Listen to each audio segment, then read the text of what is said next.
I've made over $300,000 with Amazon FBA, but when I first started, I didn't have a clue what I was doing. I wasted so much time and money, and if I knew what I knew today, I would have made all of that money years ago. So in this video, I want to tell you guys something that I wish someone told me when I first started. I'm going to give you guys a full guide showing you step by step how to find winning products as an Amazon seller. It doesn't matter if you just started or maybe you already made some money, because I'm not going to be holding anything back. So before I even show you guys how to find a winning product, let me explain to you guys what a winning product looks like. A winning product, in my opinion, is broken up into 3 different parts. The first part is demand. You need to find a product that people are actually wanting to buy. Rather than finding products that you think are good, you should be using data to make your decision. I'll show you later in this video how I do that. Second, you need to make sure that it's a product that you can have a good profit margin with. I usually look for products where I can make at least a minimum of a 30% profit margin. So if I buy something for $10, I need to make at least $13 back. Thirdly, you need to find products that you could consistently buy over and over again. Because the thing is, if you find a banger, but you can only buy it a couple of times, you're going to be stuck in an endless loop of finding products. So now that you know what to look out for, let's start with step 1 of my 3-step process. I mentioned earlier that you need to find products with demand. There's no point in selling a product that nobody wants to even buy. But that's the biggest problem that most people run into. Just because you think it's a good product doesn't mean that that's the case. So let me show you exactly how to find products with demand. Typically, when I look for new products to sell, I stick to 3 different niches: beauty, kitchen and household, and pets. Once I pick my niche, I'll use a few different tools to validate demand. Let's start with a free one first. You need to check something called bestseller rank. This is typically called the BSR rating. The BSR rating is incredibly useful because how it works is, let's say we're looking at the niche beauty as a whole. It's statistically proven that if a product is a 1% BSR rating, that it will get consistent organic sales.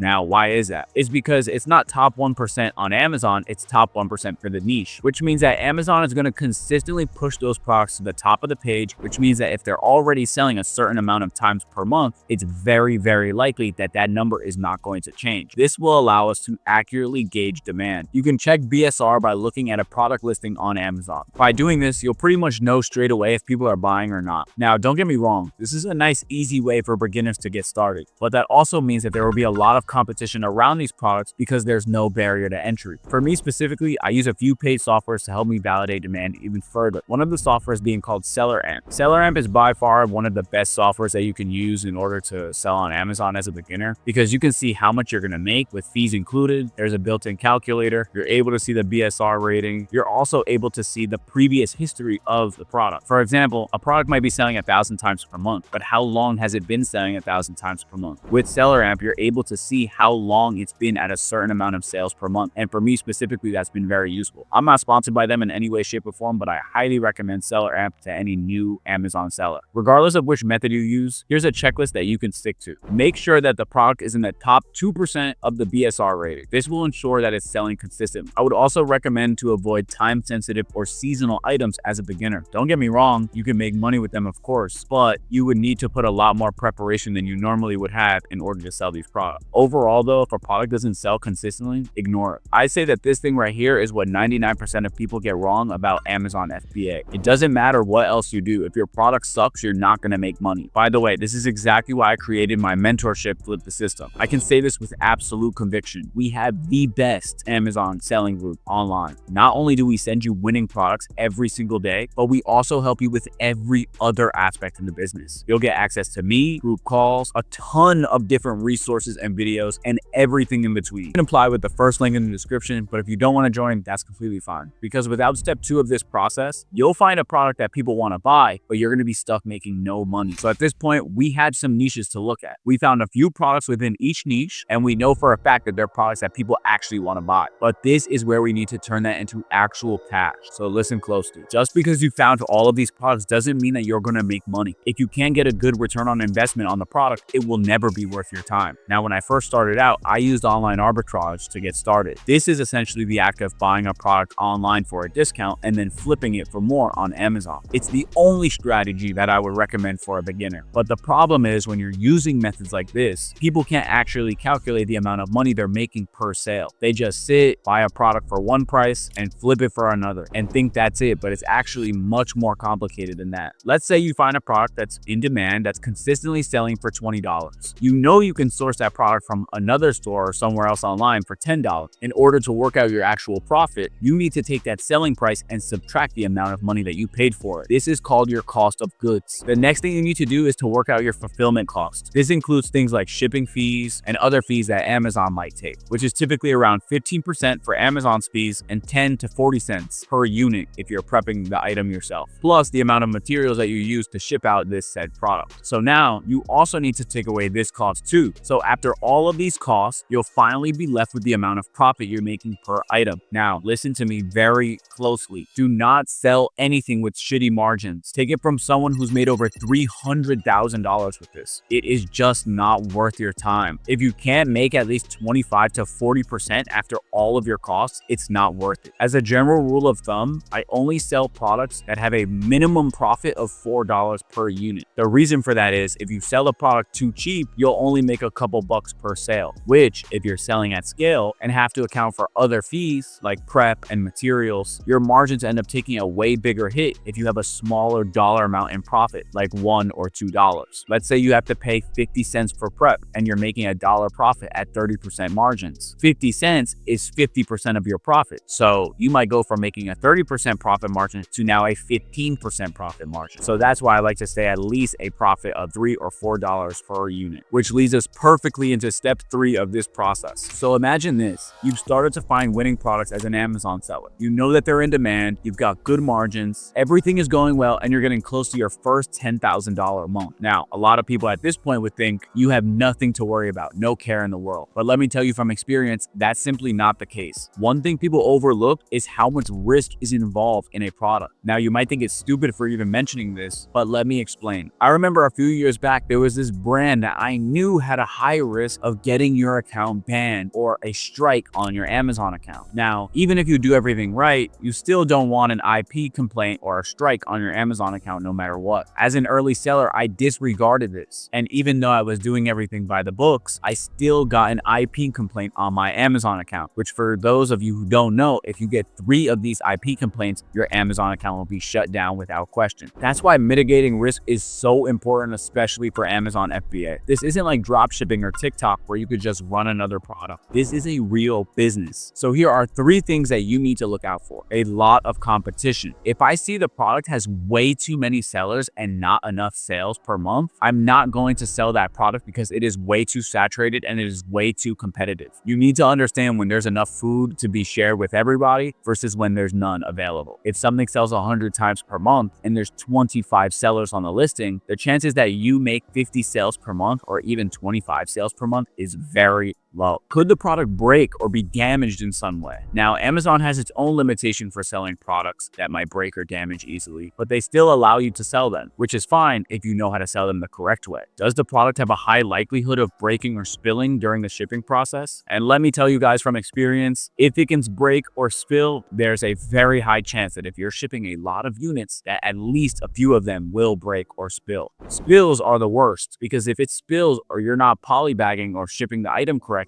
then a spill could damage potentially all of your units. Are you breaking the law by selling this? When selling on Amazon, you'll quickly realize that there are a lot of people who cut corners. If you cut corners in this industry, you will 100% get burned. If you sell products from a sketchy supplier or products that you know are not real or authentic, Amazon will be on top of it for sure. I can't recall a time that I've seen someone get away with doing something that's against Amazon's policy. And once you get your Amazon account banned, it is very difficult to retrieve it back. Finding a winning product on Amazon isn't a difficult process, but it's a process that 99% of people get completely wrong. And it's the one thing that makes the most amount of people quit. If you follow everything I say in this video, you'll easily be able to find winning products that you can test over and over and over again. That being said, if you're still confused on how to get started, make sure to click this video right here because I'm going to be giving you a beginner's guide to Amazon FBA. So make sure you click here and watch that.